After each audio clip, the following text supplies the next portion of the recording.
नमस्कार, आप सभी का आज की इस परिचर्चा में बहुत-बहुत स्वागत है। इस क्लास में हम भारत के भूगोल के संबंध में वो सारी जानकारियाँ लेंगे जो आपकी परीक्षा में पूछी जाती हैं। भारत के भूगोल से संबंधित जो भी टॉपिक आपके सिलेबस में दिए गए हैं, उन टॉपिक से किस तरीके के प्रश्न आ सकते हैं, उनको ध्यान में रखते हुए हमें पूरे पाठ्यक्रम की और पूरे जितने भी टॉपिक दिए गए हैं, प्रत्येक की विस्तार से बात हम यहाँ पर करेंगे। भारत के भूगोल की यदि बात करें तो आपकी परीक्षा में जो सिलेबस दिया गया है उसमें सबसे पहला टॉपिक आपको दिया गया है वो है भारत के भौतिक प्रदेश। भारत के भौतिक प्रदेशों में से आपकी परीक्षा में हर बार कम से कम एक प्रश्न पूछा जाता है और कौन से भौतिक प्रदेश से किस तरीके का प्रश्न आ सकता है, उसी बात को ध्यान में रखते हुए हम पूरे टॉपिक की यहाँ पर व्याख्या करेंगे और साथ साथ में आपको पूरी बात को समझते हुए लिखते जाना है। तो देखिए, सबसे पहला टॉपिक हम यहाँ पर ले रहे हैं और उस टॉपिक में किस तरीके की बातें आपके सामने आने वाली हैं। आपको एक चीज़ हमेशा इसमें ध्यान में रखनी है कि जब भी हम किसी टॉपिक को पढ़ रहे हैं तो वो टॉपिक परीक्षा की दृष्टि से कितना महत्वपूर्ण है और किस तरीके के सवाल वहाँ से आ रहे हैं, ये आपको जरूर ध्यान में रखना है, क्योंकि उसको ध्यान में रखते हुए हम पढ़ेंगे तो हम परीक्षा के हिसाब से जो हमें पढ़ना चाहिए वहाँ तक रहेंगे। उन सीमाओं को हम बहुत ज़्यादा पार करके या ऐसी बातें नहीं पढ़ेंगे जो हमारे परीक्षा के लिए उपयोगी नहीं हो। तो देखिए कौन सी बातें हमें पढ़नी है और टॉपिक की हम यहाँ पर विस्तृत बात करेंगे। सबसे पहले हमें भारत के भूगोल में जो यहाँ पर चर्चा करने जा रहे हैं उसमें जो आपके पाठ्यक्रम का पहला बिंदु है वो है भारत के भौतिक प्रदेश। भौतिक प्रदेशों के बारे में कई बार ऐसा प्रश्न आपके दिमाग में होता है कि भारत को कितने भौतिक विभागों में बांटा गया है। ऐसा बहुत बार पूछ लेते हैं कि भारत को कितने भौतिक प्रदेशों में बांट सकते हैं, बांटा गया है। तो देखिए, अध्ययन की सुविधा की दृष्टि से आप भारत को कुछ भौतिक प्रदेशों में बांट सकते हैं। अलग अलग लेखकों ने, विचारकों ने, कुछ ने 4, 5 और 6 भौतिक विभागों में विभक्त किया है। तो ऐसा कोई सीधा सीधा आपके लिए फैक्ट का क्वेश्चन नहीं बनता है कि कितने भौतिक प्रदेशों में बांटा गया है। कितने भी भौतिक प्रदेशों में बांटा जा सकता है, आप 4 में, 5 में या 6 में बांट सकते हैं और उसके अनुसार ही आपको आगे की उन प्रत्येक भौतिक विभाग से आगे की डिटेल आपको पढ़नी है। तो देखिए, भारत को भौतिक विभागों में हम विभक्त करें तो सामान्यतः हम यहाँ पर जो अध्ययन करेंगे, अपने अध्ययन की सुविधा की दृष्टि से हम भारत को 5 भौतिक प्रदेशों में बांटकर बात करेंगे। 5 भौतिक प्रदेश कौन से होंगे, प्रत्येक भौतिक प्रदेश से किस तरीके का प्रश्न आता है, ये आपको यहाँ पर लिखते हुए भी जाना है और पूरी बात को समझना भी है। तो देखिए, कौन कौन से 5 भौतिक प्रदेश आप भारत को देखें तो इसमें कौन कौन से 5 भौतिक प्रदेश बन सकते हैं। यहाँ पर भारत के भौतिक प्रदेशों के वर्गीकरण की बात की जाए तो देखिए, सबसे पहले हम भारत के उत्तरी भाग की बात करें। भारत के उत्तरी और उत्तरी पूर्वी राज्यों का आप देखें तो ये जो सारा भाग है आपको यहाँ पर आपकी स्क्रीन पर जो दिखाई दे रहा है गहरे रंग में, यहाँ पर पूरे क्षेत्र में पर्वत श्रेणियां हैं। तो इस क्षेत्र को हम कह सकते हैं उत्तरी पर्वतीय प्रदेश, क्योंकि पूरे क्षेत्र में पर्वत श्रेणियां हैं और ये भारत के सबसे उत्तरी भाग में है। तो इस पहले भौतिक प्रदेश को हम कहेंगे क्या, उत्तरी पर्वतीय प्रदेश। उत्तरी पर्वतीय प्रदेश से हम दक्षिण में चलेंगे तो ठीक इसके समानांतर पश्चिम पूर्व दिशा में फैला हुआ अगला भौतिक प्रदेश आपको यहाँ पर आपकी स्क्रीन पर जो दिख रहा है उसका नाम है उत्तर का विशाल मैदान। ये एक मैदानी प्रदेश है इस पर्वत श्रेणी के ठीक दक्षिण में और ये उत्तरी भारत में स्थित है, इसलिए हम इसको उत्तर का विशाल मैदान कहेंगे। तो देखिए, दूसरा भौतिक प्रदेश हम उत्तर से दक्षिण की ओर चलते जाएंगे, कौन सा आया, उत्तर का विशाल मैदान आपके सामने आया। उत्तर के विशाल मैदान के दक्षिण में चलेंगे तो भारत का ये जो सबसे बड़ा खंड आपको त्रिभुजाकार आकृति में दिख रहा है, जो एक प्रकार का प्रायद्वीप है जो 3 तरफ से पानी से घिरा हुआ है, इसलिए हम इसको प्रायद्वीप कहते हैं और इसकी औसत ऊंचाई हमें कुछ ज्यादा मिलती है, ऊपर से समतल लगभग मिलता है, इसलिए हम इसको एक पठार की श्रेणी में रखते हैं और नाम दे सकते हैं इसको दक्षिण का प्रायद्वीपीय पठार। तो देखिए, तीसरा भौतिक प्रदेश जो उत्तर के विशाल मैदान के दक्षिण में, उसका नाम क्या है, दक्षिण का प्रायद्वीपीय पठार, प्रायद्वीपीय आकृति है, तीन तरफ से पानी से ये घिरा हुआ है और समुद्र तल से आप देखें तो ये 500-600 मीटर से लेकर आपको 900 मीटर तक ऊंचा मिलता है, तो एक पठार की श्रेणी में आता है। ऊपर से लगभग आपको ये समतल मिलता है। दक्षिण के इस प्रायद्वीपीय पठार के आगे चले तो समुद्र तक पहुंचने से पहले एक संकड़ी पट्टी में दोनों तरफ आपको फिर से मैदान मिलेगा। आपको एक मैदान तो भारत के उत्तरी भाग में मिला और एक मैदान आपको मिलेगा भारत के इस प्रायद्वीप के किनारों पर। ये जो मैदान है दक्षिण में, ये उत्तरी मैदान से थोड़ा अलग है, निर्माण की दृष्टि से भी अलग है और उससे काफी दूरी पर भी है, इसलिए इस मैदान को हम अलग भौतिक प्रदेश के रूप में मानेंगे और ये समुद्र तट पर स्थित है, इसलिए इस भौतिक प्रदेश को हम नाम देंगे तटीय मैदान। तो चौथा भौतिक प्रदेश कौन सा हुआ अपना? तटीय मैदान।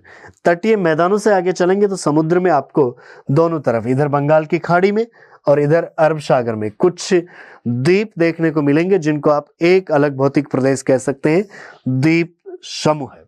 कुछ विद्वान लेखक गण तटीय मैदान और द्वीप समूह को एक साथ पढ़ते हैं, तो ऐसी स्थिति में वहां पर द्वीप समूह को अलग से भौतिक प्रदेश नहीं मानते हुए एक साथ पढ़ लिया जाता है। तो आप इनकी संख्या वहां पर 4 भी कर सकते हैं। और कई बार कुछ विद्वान उत्तर के विशाल मैदान में से जो मरुस्थलीय भाग है उसको एक अलग भौतिक प्रदेश बनाकर अध्ययन करते हैं, तो ऐसी स्थिति में भौतिक प्रदेशों की संख्या 6 भी हो जाती है। तो मोटे तौर पर हम अपने अध्ययन की सुविधा की दृष्टि से भारत को 5 भौतिक प्रदेशों में बांट सकते हैं। कौन कौन सा?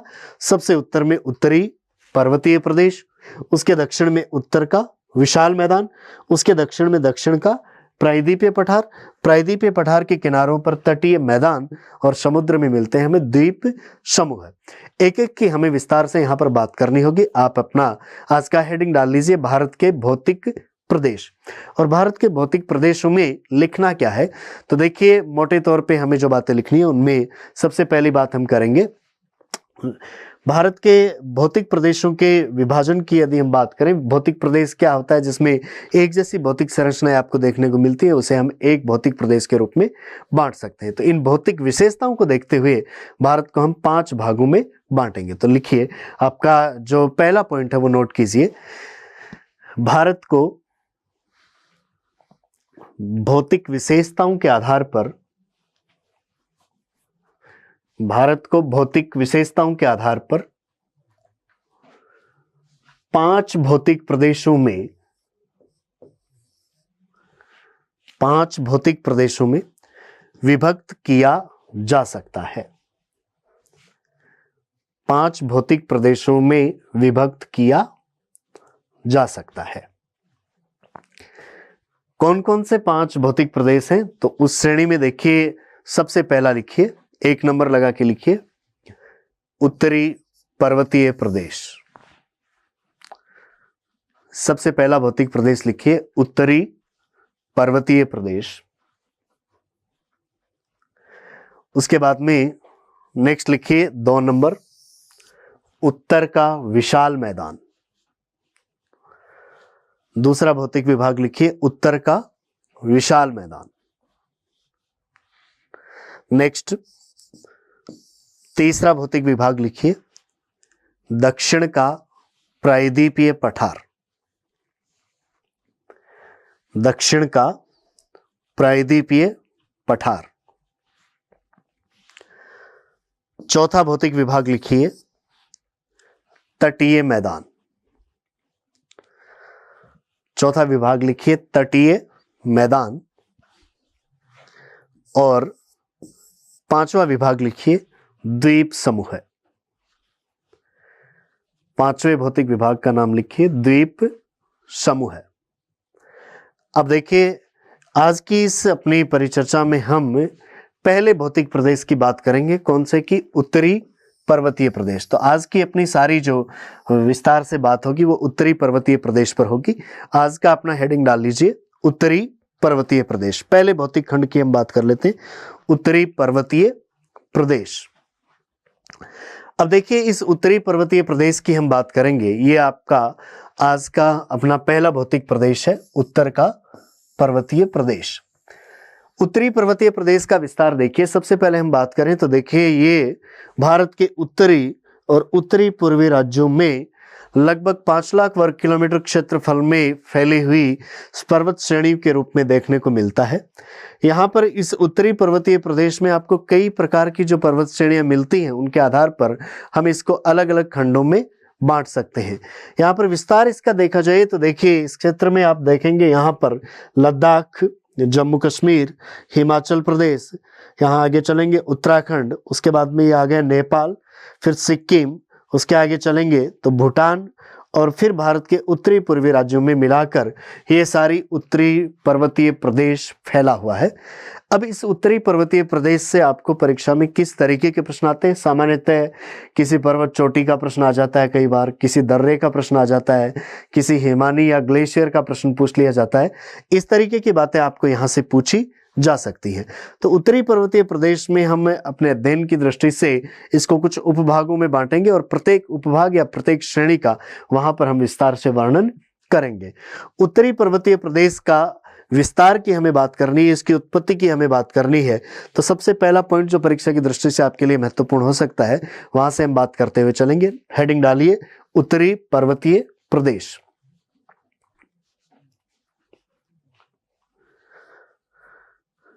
उत्तरी पर्वतीय प्रदेश, और इस उत्तरी पर्वतीय प्रदेश में लिखिए,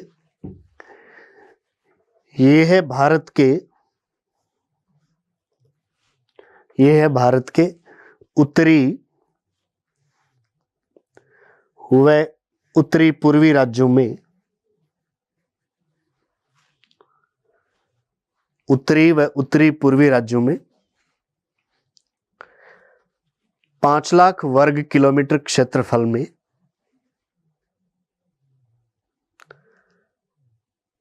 5 लाख वर्ग किलोमीटर क्षेत्रफल में फैला हुआ है।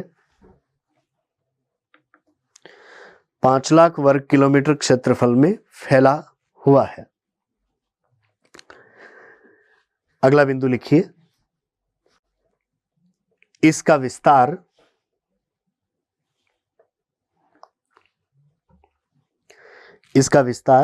लद्दाख,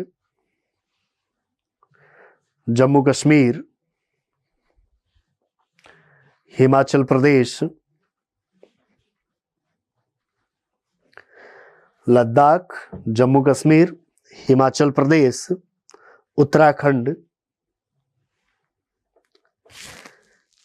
सिक्किम व शेष उत्तरी पूर्वी राज्यों में है। उत्तराखंड, सिक्किम व शेष उत्तरी पूर्वी राज्यों में है। तो ये तो बात हुई इसके विस्तार की, कहां तक फैला हुआ है, कौन कौन से राज्यों में फैला हुआ है, कितने क्षेत्रफल में फैला हुआ है। आगे देखें तो देखिए, इस उत्तरी पर्वतीय प्रदेश को हमें इसकी एक एक बात को यहाँ पर ध्यान से पढ़ें तो इसको हम मोटे तौर पर कुछ उपभागों में बांट सकते हैं।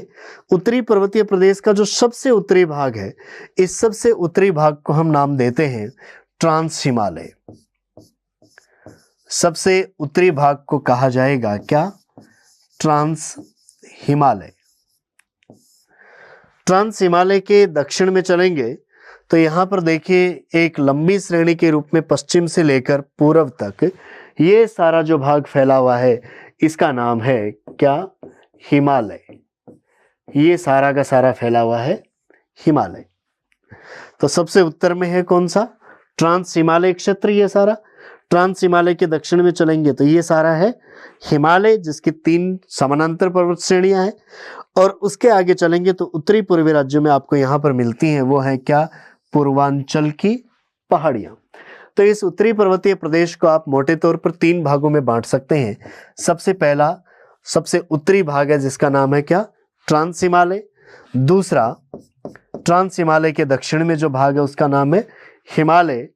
और तीसरा यहां पर उत्तरी पूर्वी भाग में आपको मिलता है, वो है पूर्वांचल की पहाड़ियां। अब इनमें से एक एक पर आपको चर्चा करनी है। लिखिए अगला बिंदु, लिखिए उत्तरी पर्वतीय प्रदेश को उत्तरी पर्वतीय प्रदेश को 3 उपभागों में 3 उपभागों में बांटा जा सकता है।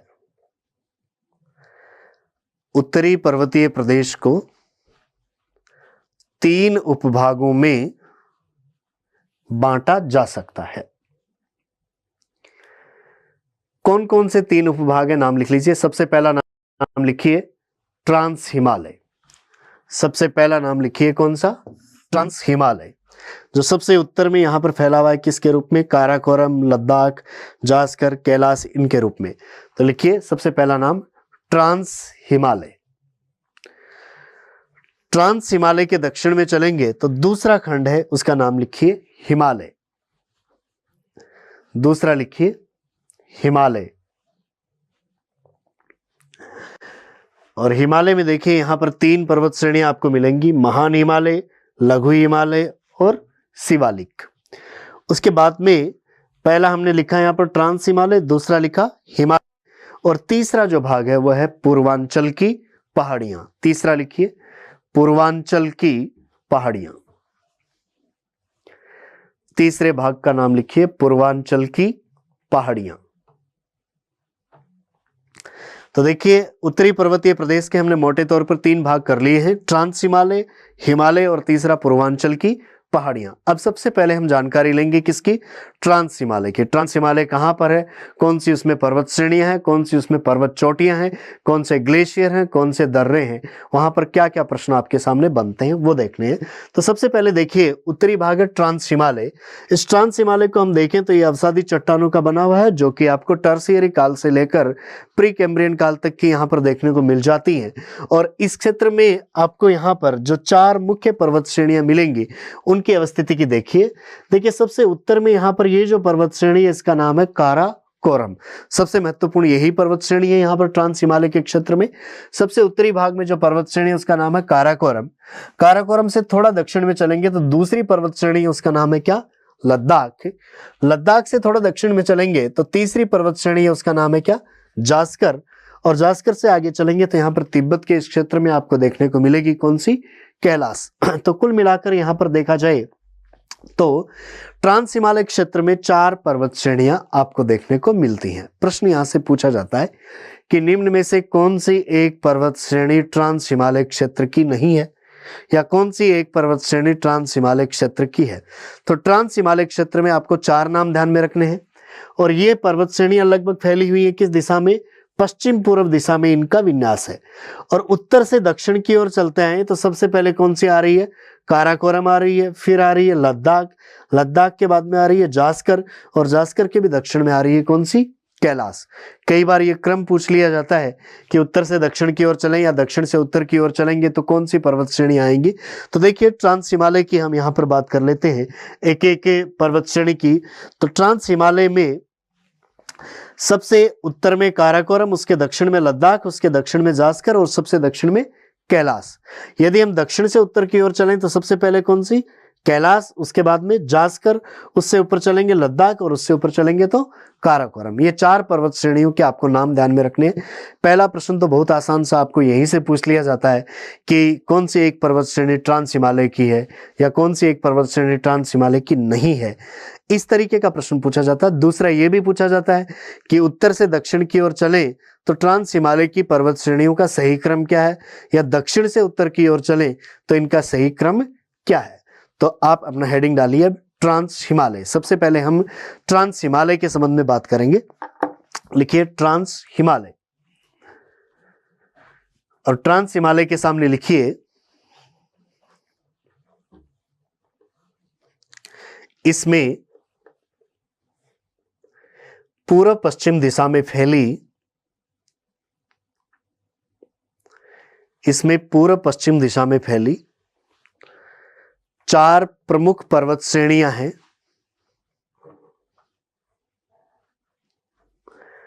पूर्व पश्चिम दिशा में फैली 4 प्रमुख पर्वत श्रेणियां हैं जिनका उत्तर से दक्षिण की ओर चलने पर, उत्तर से दक्षिण की ओर चलने पर सही क्रम निम्न है।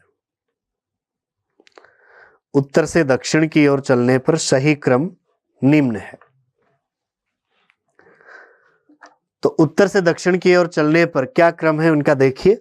सबसे पहले सबसे उत्तर में है, नाम लिखिए, पहली पर्वत श्रेणी काराकोरम।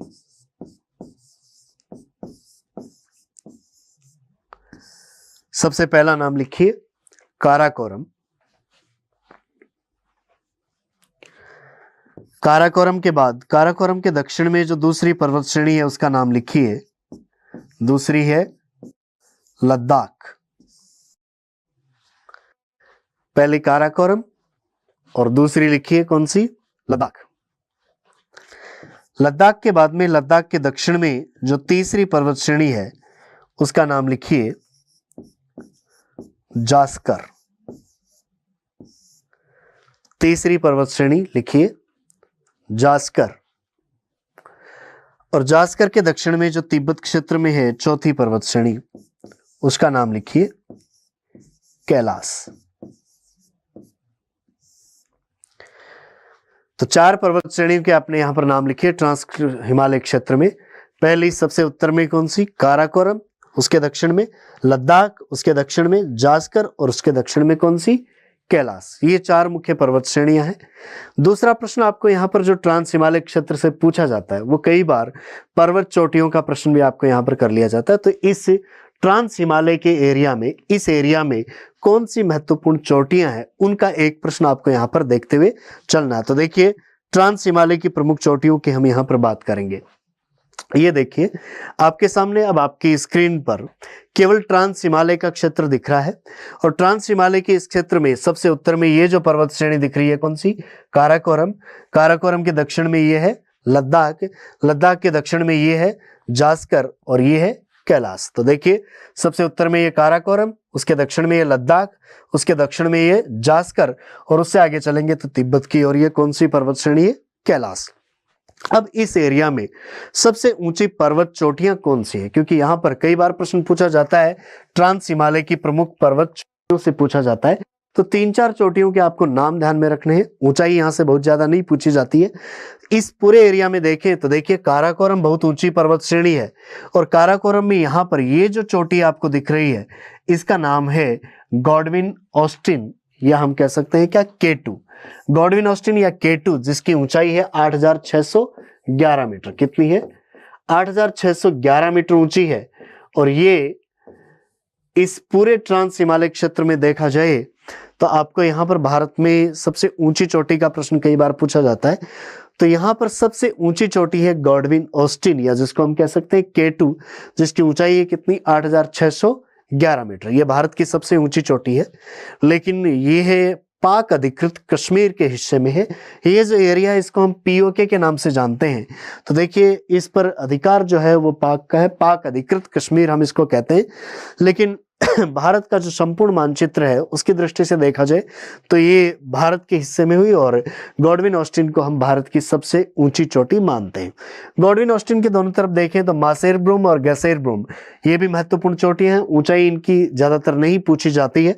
लद्दाख श्रेणी की ओर चलेंगे तो यहाँ पर आपको दिख रही है कौन सी, राकापोशी, और इधर नाम दिख रहा है कौन सा, हरामोश। ये इस ट्रांस हिमालय क्षेत्र की मुख्य चोटियां हैं। सामान्यतः प्रश्न आपको केवल K2 या गॉडविन ऑस्टिन का ही पूछा जाता है, सभी पर्वत चोटियों का प्रश्न आपको नहीं पूछा जाता है। K2 या गॉडविन ऑस्टिन आपको विशेष रूप से ध्यान रखना है। कौन सी पर्वत श्रेणी में है, ट्रांस हिमालय क्षेत्र की काराकोरम श्रेणी में स्थित है। भारत की सबसे ऊंची चोटी है जिसका नाम है K2 या गॉडविन ऑस्टिन और जिसकी ऊंचाई है 8611 मीटर। तो नेक्स्ट अगला पॉइंट आप पिन पॉइंट करके लिख लीजिए, लिखिए ट्रांस हिमालय की प्रमुख चोटियां। ट्रांस हिमालय की प्रमुख चोटियां।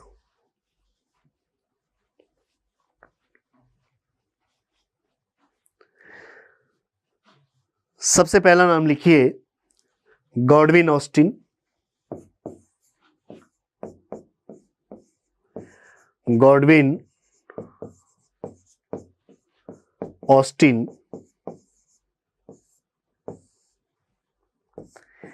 और ब्रैकेट में ऊंचाई लिख लीजिए 8611 मीटर।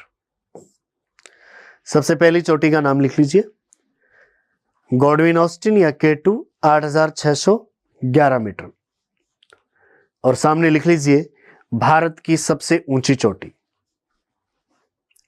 भारत की सबसे ऊंची चोटी जो वर्तमान में पाक अधिकृत कश्मीर में है, पाक अधिकृत कश्मीर में है।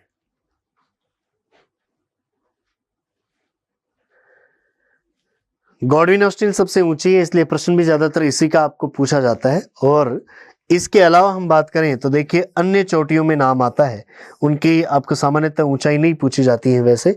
और देखिए अन्य चोटियों में जो नाम आता है उनमें काराकोरम श्रेणी में ही हम चलें तो यहां पर मासेरब्रुम और गसेरब्रुम। नीचे लिखिए अन्य चोटियां, सबसे प्रमुख तो कौन सी थी? Godwin Austen. नेक्स्ट अन्य चोटियों में लिखिए मासेरब्रुम, मासेरब्रुम। अगला नाम लिखिए गशेरब्रुम,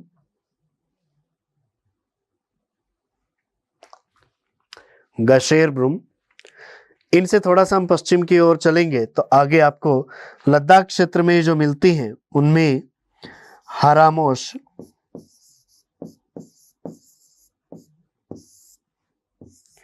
हारामोश और राकापोशी, हारामोश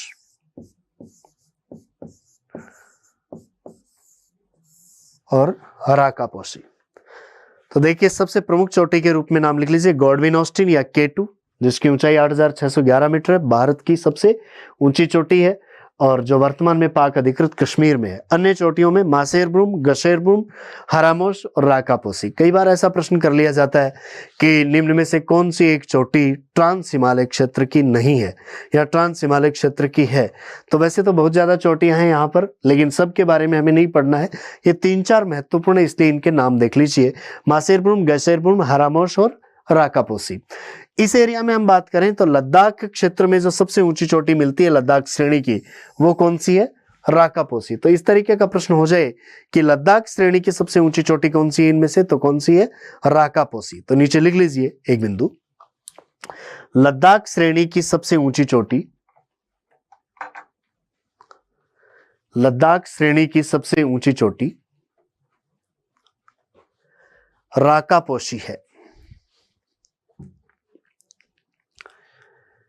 लद्दाख श्रेणी की सबसे ऊंची चोटी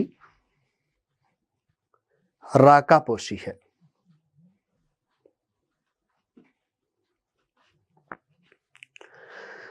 तो ये सारी बात तो हुई अपनी ट्रांस हिमालय की चोटियों के संदर्भ में। ट्रांस हिमालय क्षेत्र में जो यहाँ पर आपको काराकोरम, लद्दाख, जास्कर, कैलाश ये एरिया दिख रहा है, इसमें आपको कई ग्लेशियर और कई दर्रे भी देखने को मिलते हैं। तो प्रश्न सामान्यतः आपको या तो किसी पर्वत चोटी का या किसी ग्लेशियर का या किसी दर्रे का, सामान्यतः यही प्रश्न पूछे जा सकते हैं। चोटियों की हमने यहाँ पर बात कर ली है और चोटियों के बाद में नेक्स्ट अगली बात हमें करनी है वो है ट्रांस हिमालय के प्रमुख दर्रों की। कई बार परीक्षा में आ जाता है कि कौन सा दर्रा ट्रांस हिमालय क्षेत्र में है, कौन सा ट्रांस हिमालय क्षेत्र में नहीं है, कौन सा दर्रा कौन से दो स्थानों का आपस में जोड़ता है, इस तरीके की बात आपको पूछ ली जाती है।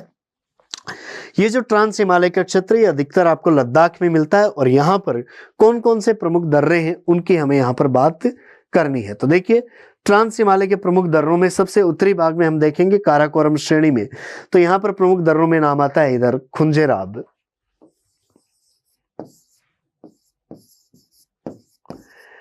खुंजेराब से आगे हम चलेंगे तो यहां पर पारपीक, कारातागला,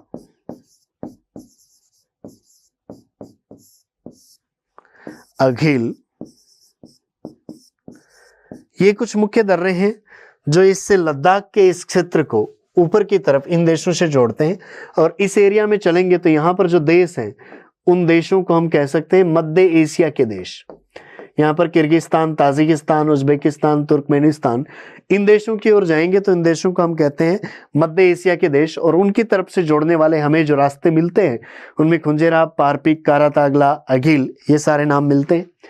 आगे इधर तिब्बत की ओर जाने के लिए हम जो रास्ते देखें उन दर्रों में नाम आता है कौन से, लनकला, चांगला, इमिसला। और आंतरिक भाग में यहाँ पर आपको मिलता है महत्वपूर्ण दर्रा कौन सा, खारदुंगला। इन दर्रों के बारे में यहाँ पर कई बार प्रश्न कर लिया जाता है। सामान्यतः यहाँ पर खारदुंगला दर्रे का कई बार प्रश्न पूछा जाता है क्योंकि ये सबसे ऊंचा वह दर्रा है जिसके ऊपर से मोटर गाड़ियां भी जा सकती हैं। जो मोटरेबल पास सबसे ऊंचा है वो कौन सा, इनमें से खारदुंगला है, इसलिए उसका कई बार यहाँ पर प्रश्न किया जाता है। तो देखिए इन दर्रों में से कौन सा ज्यादा महत्वपूर्ण है उसकी हम यहाँ पर बात कर लेते हैं। नाम एक बार के लिए आपको सारे देखने हैं क्योंकि ऐसा प्रश्न हो जाए कि ट्रांस हिमालय का दर्रा निम्न में से कौन सा है या कौन सा नहीं है, तो उस दृष्टि से आपको ध्यान में रखना ही है। तो अगला बिंदु आप लिखिए, पॉइंट डालिए अगला, ट्रांस हिमालय के प्रमुख दर्रे। ट्रांस हिमालय के प्रमुख दर्रे।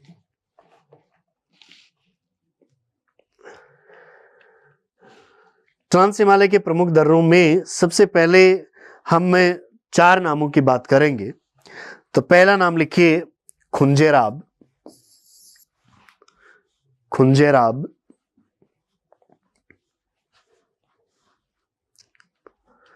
दूसरा लिखिए पारपीक। पारपीक, तीसरा लिखिए कारातागला। कारातागला, चौथा नाम लिखिए अघिल। खुंजेराब, पारपीक, कारातागला और अघिल। और इन सब के सामने लिख दीजिए ये एरिया है लद्दाख का, और लद्दाख से यदि हम मध्य एशिया की ओर जाएंगे तो ये दर्रे इनको जोड़ते हैं। तो लिखिए सामने लद्दाख को मध्य एशिया के देशों से जोड़ते हैं। इन दर्रों के सामने लिख लीजिए क्या, लद्दाख को मध्य एशिया के देशों से जोड़ते हैं। लद्दाख को मध्य एशिया के देशों से जोड़ते हैं।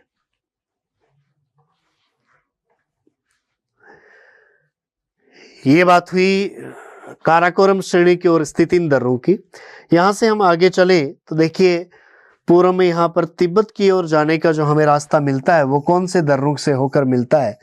तो देखिए आपको लद्दाख क्षेत्र से तिब्बत की ओर जाना है तो उसमें कुछ दर्रे आपके सामने आ सकते हैं और उनमें नाम आता है कौन सा, लनकला, चांगला, इमिसला। ये कुछ मुख्य दर्रे हैं जो तिब्बत की ओर का मार्ग हमें प्रदान करते हैं। लिखिए नेक्स्ट अगला दर्रा लनकला। लनकला, लनकला के बाद में लिखिए चांगला। चांगला, नेक्स्ट लिखिए इमिसला। लनकला, चांगला और इमिसला। और इनके सामने लिखिए लद्दाख को तिब्बत से जोड़ते हैं। इनके सामने लिख दीजिए लद्दाख को तिब्बत से जोड़ते हैं। लद्दाख को तिब्बत से जोड़ते हैं।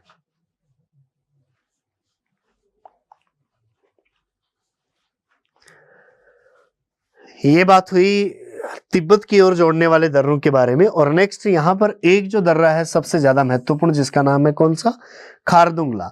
खारदुंगला की हम बात करेंगे तो यहां पर खारदुंगला के दक्षिण की ओर चलेंगे।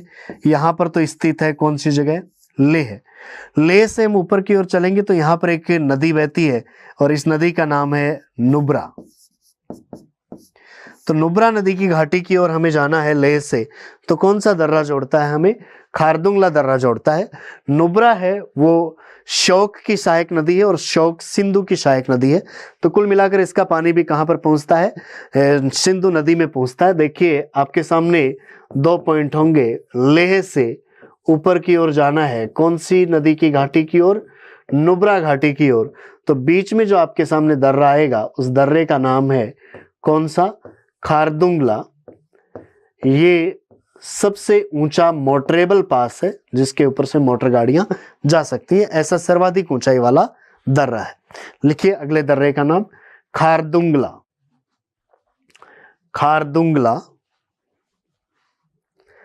और खारदुंगला के सामने लिखिए लेह को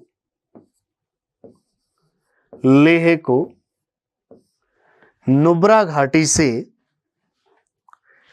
लेह को नुब्रा घाटी से जोड़ता है। लेह को नुब्रा घाटी से जोड़ता है। यह बात हुई कौन से दर्रे की? खारदुंगला की। लेकिन यहां पर महत्वपूर्ण बात इसकी यह भी पूछी जाती है कि यह सबसे ऊंचा है मोटरेबल पास। सबसे ऊंचा वह दर्रा है जिसके ऊपर से मोटर गाड़ियां जाती हैं। लिखिए यह है सबसे ऊंचा, खारदुंगला के बारे में ही लिखिए, यह है सबसे ऊंचा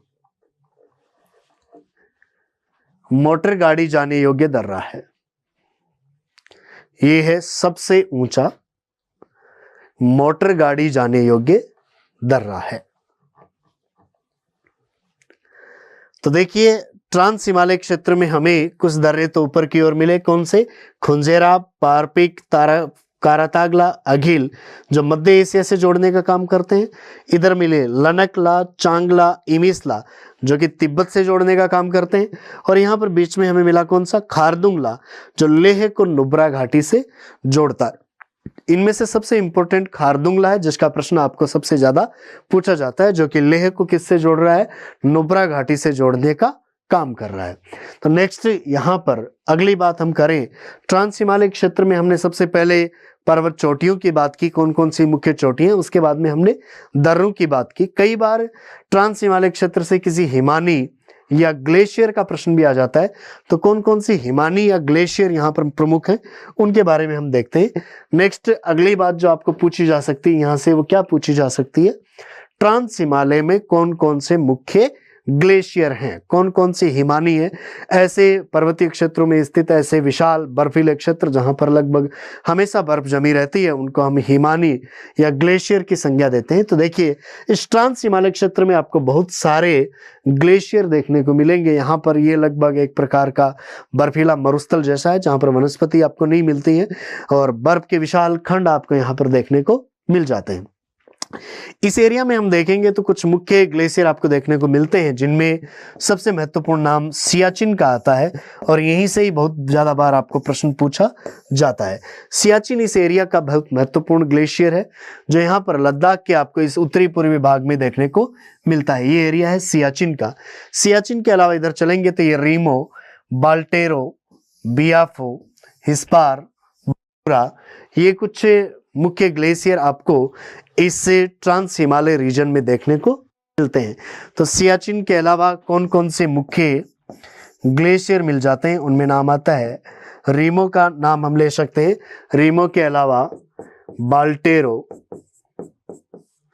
और बियाफो की बात कर सकते हैं, हिस्पार और बाटूरा।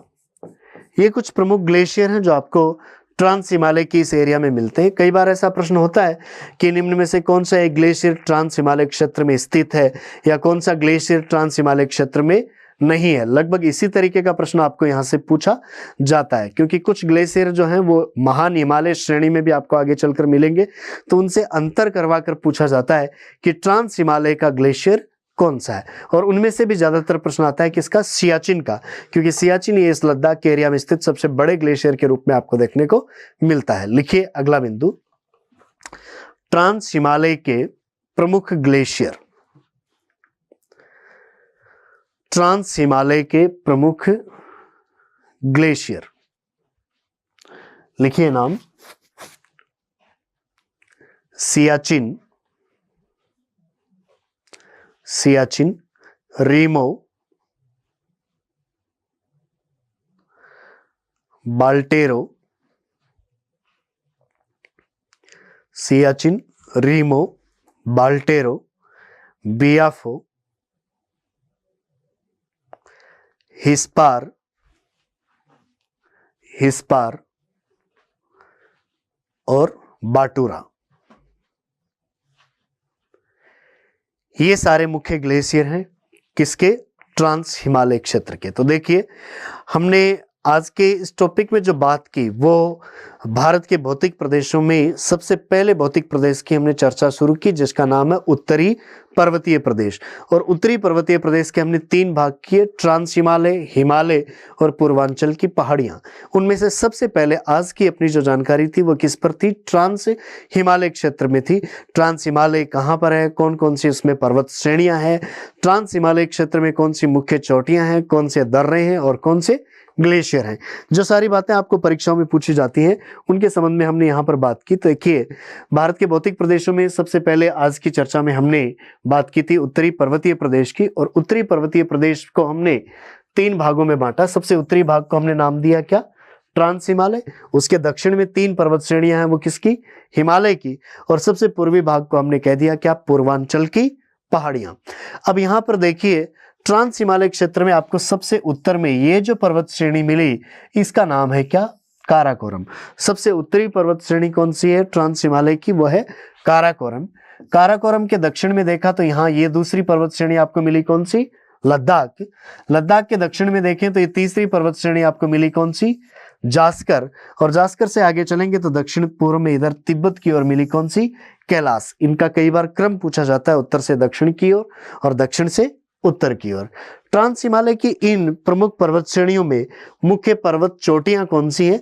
तो देखिए सबसे ऊंची चोटी यहां पर गॉडविन ऑस्टिन या K2 है, जिसकी ऊंचाई 8611 मीटर है, जो भारत की सबसे ऊंची चोटी है और वो पाक अधिकृत कश्मीर में है।